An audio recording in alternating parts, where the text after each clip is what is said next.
Sekarang saya malah mau tantang, kalau memang Kapolda Fadil Imran ini benar, sekarang kunjungi deh Depok, nengok begitu, peluk-pelukan lagi, disuting lagi. Berani nggak? Ini saya kasih spot. Ini malah benar. Kenapa sekarang nggak berani? Dulu belum jelas statusnya tersangka, dia sudah memberi support. Saya yakin ini sebuah pesan, dan ini pelanggaran berat, bukan pelanggaran etik, karena ternyata orang yang dirangkul ini melakukan kejahatan kemanusiaan yang sangat berat, membunuh berencana. Nah, kalau kemudian penyidik seperti ini kalah dengan letnan, kalah dengan AKBP, kan menyedihkan. Lalu di mana istimewanya orang Mayor Jenderal Bintang 3? Penyidikannya sudah mendudukkan pasal 340, 38, 55, 56, kemudian kalah sama AKBP, sama Kompol. Menyakitkan.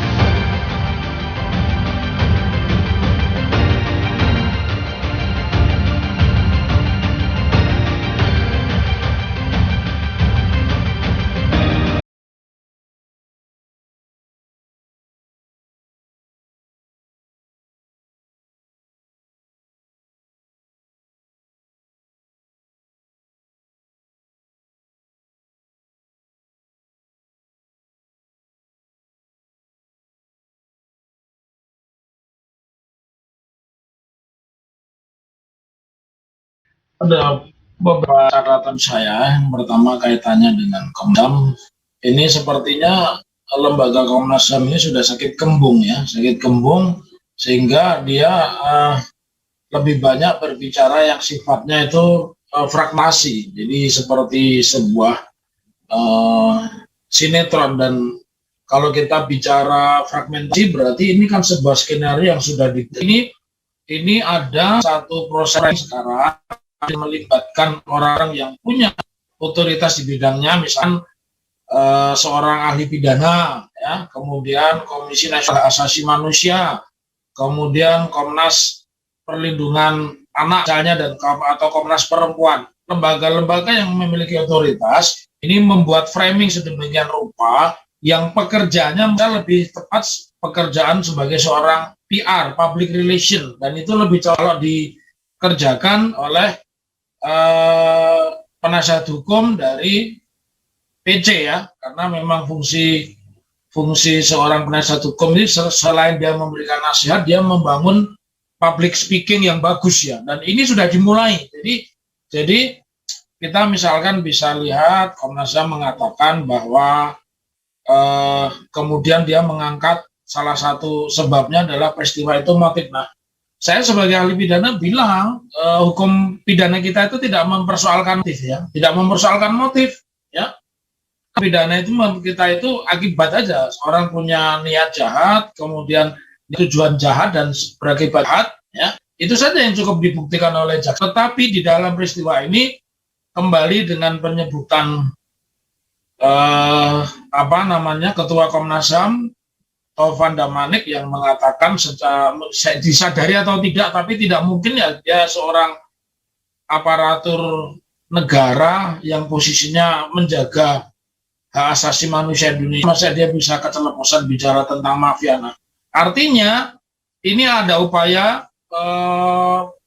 opini yang dibangun supaya kalau nanti ada perilaku permisif misalkan yang ditunjukkan oleh jaksa, oleh hakim, maka masyarakat itu diharap maklum. Karena dengan reputasi Sambo sebagai seorang bos mafia misalnya, dan seterusnya. Tetapi kembali pada persoalan awal, kalau kita mendasarkan 340, 338, kemudian 556 di Indonesia kan nyaris tidak ada tersangka itu yang lepas dari, karena dakwanya alternatif, tidak pernah ada seorang jaksa itu mendakwakan dakwaan tunggal. Tetapi kalau kita lihat ceritanya sebuah dakwaan dan nanti pada proses persidangan buktikan terakhirnya nanti ada muncul yang namanya requisitor atau tuntutan, maka tuntutan ini harus dibangun dari proses jadi persidangan. Nah, pidana Indonesia ini tidak menganut asas motif itu menjadi sesuatu yang tidak penting, tapi jangan lupa pada peristiwa yang melibatkan Ketua KPK Antasari Azhar, ya, itu motif penting. Karena apa? Karena untuk mempermalukan, motifnya ini persoalan cewek, Edi. Justru pada kasus Sambo, framing yang dibangun entah itu lewat pembunuhan forensik, ya, menurut saya, karena di situ disebutkan tidak ada penganiayaan. Oke, framing dulu. Kemudian untuk bisa melepas 340 itu kalau di dalam pidana crime of passion, ya, dia punya alasan kuat membunuh itu karena dibangunnya itu apa atau apalah dilekan. Tetapi itu tidak sadar, pasal 77 itu jelas orang yang sudah meninggal itu tidak bisa dimintai tanggung jawab. Dan di dalam proses ini karena namanya framing, dengan orang-orang yang punya otoritas dipaksa keadaan itu untuk menerima, andai kata nanti 340-nya tidak terbukti. Jadi dia punya alasan membunuh itu karena crime of passion. Loh, istrinya dilecehkan dan sebagainya, dan itu sudah muncul. Misalkan ada dari advokat yang kemungkinan besar lagi pada jualan nih, kan banyak advokat pada jual ini lepas, ya, Sambo lepas bahwa dia tidak pernah, karena di dalam instruksi seperti tadi disebut tidak satu adegan di Sambo itu menembak, yang justru adalah orang-orang yang ada di sekitar lingkungannya. Ya. Ini pertama kita curigai dari peristiwa ini, dibangun sebuah frame, lalu dimunculkanlah crime of passion yang di dalam hukum Indonesia itu motif tidak penting. Indonesia itu lebih kepada niat jahat, tujuan jahat, dan nanti tidak begitu. Peristiwa itu lengkap lah. Dan seharusnya pembuktiannya lebih mudah. Tetapi di dalam peristiwa ini dicoba motif, kalau di dalam proses Antasari Azhar, motif ini dalam rangka mempermalukan Antasari Azhar karena dia dijatuhkan dalam kasus cewek. Tetapi di dalam Sambo ini karena dia pelaku penembakan, ya, dia pelaku penembakan, maka digiring sebuah framing, ya, istrinya dilecehkan, bahkan diperkosa seperti itu, ya, tentu dia membunuh itu wajar. Akhirnya kartika kewajaran ini sudah menjadi opini secara terbuka, secara luas. Ini kalau jaksa kemudian menuntutnya dengan pasalnya 338, ya, maksimalnya kan 15, artinya maksimal 15 itu dituntut 15, misalnya dituntut 3 tahun.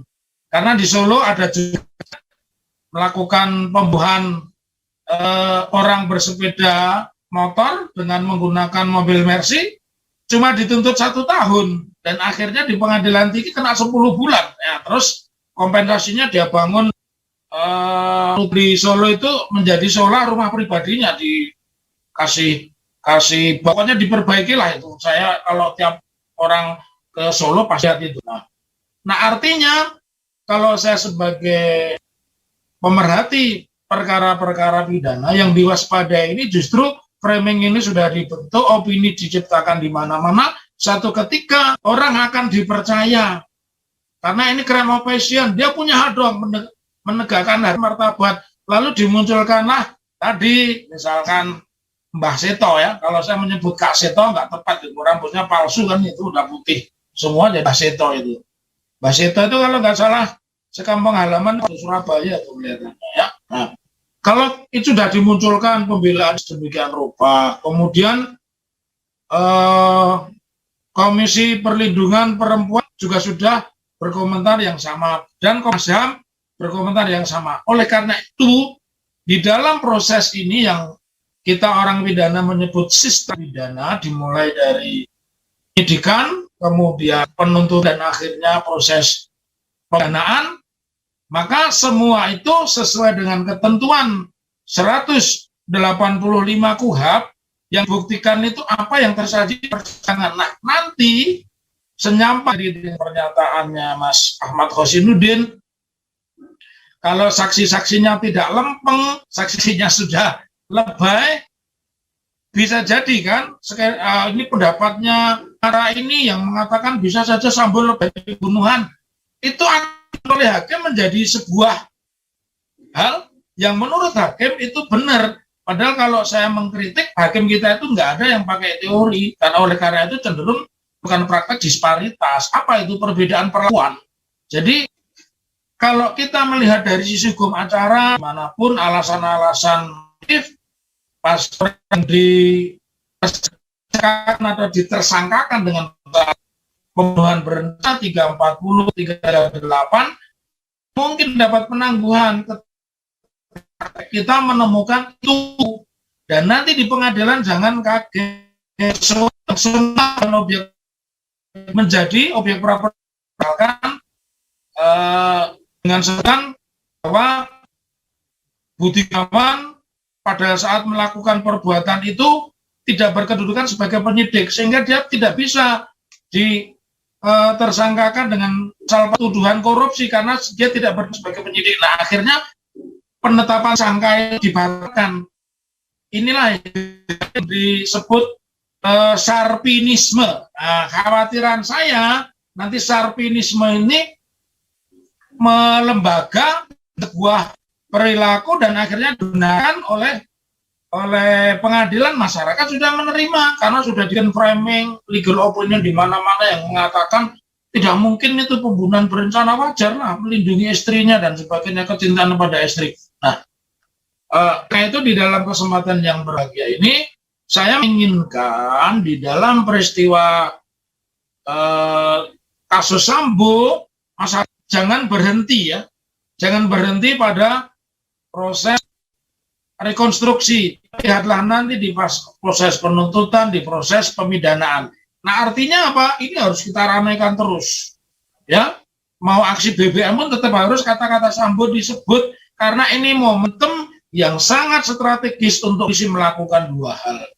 Satu, realisasi fungsi utama polisi setelah 1 April 1999 ini kan ternyata sekarang lebih tentara dari tentara, itu persoalannya. Kecerdasan nanti mungkin bisa dikomentari Ayah Sulaiman Ponto bahwa mestinya BRIMOB itu dulu ditarik ke tentara. BRIMOB itu bukan pasukannya polisi, belum tahu. BRIMOB itu bukan pasukannya polisi, tapi karena Pak Habibie ini orang yang sangat baik, negarawan yang baik, beliau mungkin kelupaan juga. Nah, Embreng melahirkan yang namanya Densus, melahirkan Satgasus dan sebagainya. Jadi yang pertama di dalam peristiwa ini kita runut hukum acaranya itu benar tidak, ya. Kemudian kita awasi, kita kawal jaksa, karena Indonesia tidak mengenal motif, kita tidak perlu itu asmara atau dewasa dan sebagainya. Kalau dia melakukan pembunuhan, dia punahnya jahat berat dan kemudian menimbulkan selesai, ya. Nah, jadi akan dibangun opini seolah-olah crime operation, wadah dia melindungi dan dia tidak bisa mengontrol.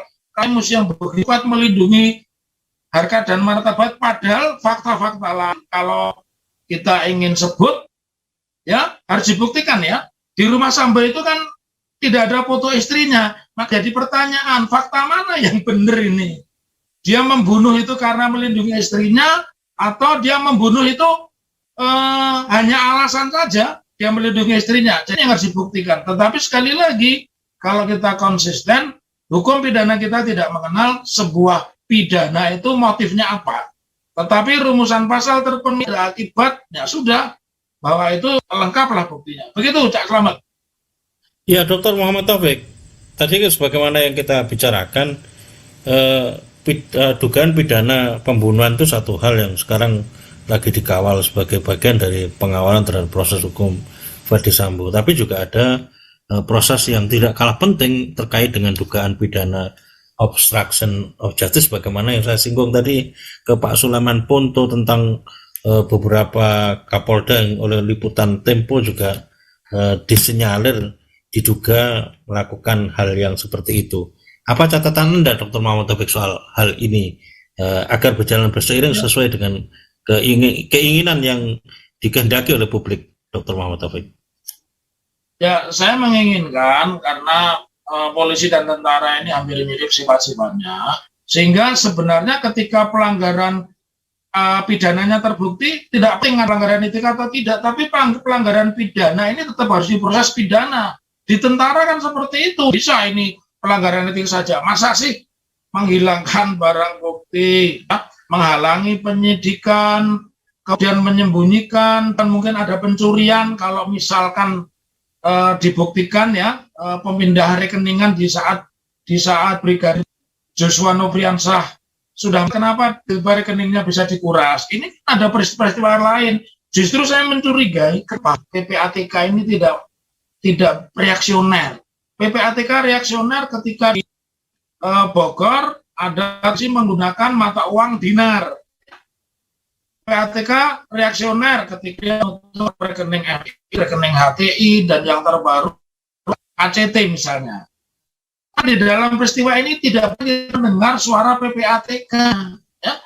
Kalau ini tetap kita biarkan, maka saya sepakat ini upaya melokalisir peristiwa ini hanya di rumah Sambo Duren Tiga pembunuhan saja. Padahal kalau sudah 93 anggota polri terperiksa, beberapa diantaranya dinyatakan melanggar etik, tentu pidana terbukti. Pidananya kan lebih mudah ya, karena polisi itu tunduk pada hukum sipil. Hukum sipil itu berarti tentara lah, mudahnya. Hukum kita sama pakai KUHP sama dengan polisi. Ya, kalau fakta-fakta seperti itu, ini mestinya diungkap. Ini cuma orang saja yang ditersangkakan dan kemudian dipecat. Mereka jelas. Saya di waktu yang berbeda dengan Ayahanda Soleman Ponto, perlukan jelas dan pelanggaran pidana. Pidana di mana? Belum tahu statusnya Sambo, kenapa dia ngepot? Sekarang saya malah mau tantang. Kalau memang Kapolda Fadil Imran ini benar, sekarang kunjungi deh Depok, nengok begitu, peluk-pelukan lagi, disuting lagi. Berani nggak? Ini saya kasih vote. Ini malah benar. Kenapa sekarang nggak berani? Dulu belum jelas statusnya tersangka, dia sudah memberi support. Ya, saya yakin ini sebuah pesan, dan ini pelanggaran berat, bukan pelanggaran etik, karena ternyata orang yang dirangkul ini melakukan kejahatan kemanusiaan yang sangat berat, berencana. Jadi kembali, jangan kita mau terjebak pada skenario, jangan kita mau terjebak pada proses rekonstruksi, tapi dasarkanlah pemeriksaan ini pada saat mereka ditangani oleh 3 Jenderal Bintang 3, Kabar Eskrim, Wakapolri, dan Kabak Intelkam. Jadi menurut saya mereka ini penyidik. Nah, kalau kemudian penyidik seperti ini kalah dengan letnan, kalah dengan AKBP, kan menyedihkan. Lalu di mana istimewanya orang para Jenderal Bintang 3? Penyidikannya sudah mendudukkan pasal 340, 38, 55, 56, kemudian kalah sama AKBP, sama Kompol, menyakitkan. Jadi begitu, selamat. Kembalikan proses penyidikan ini, urut saja sebagaimana 3 Jenderal Bintang 3 yang sudah dengan susah payah, malah salah satu diantaranya itu mengancam mau mengajukan di Polri. Ini yang harus dihargai, ya, begitu.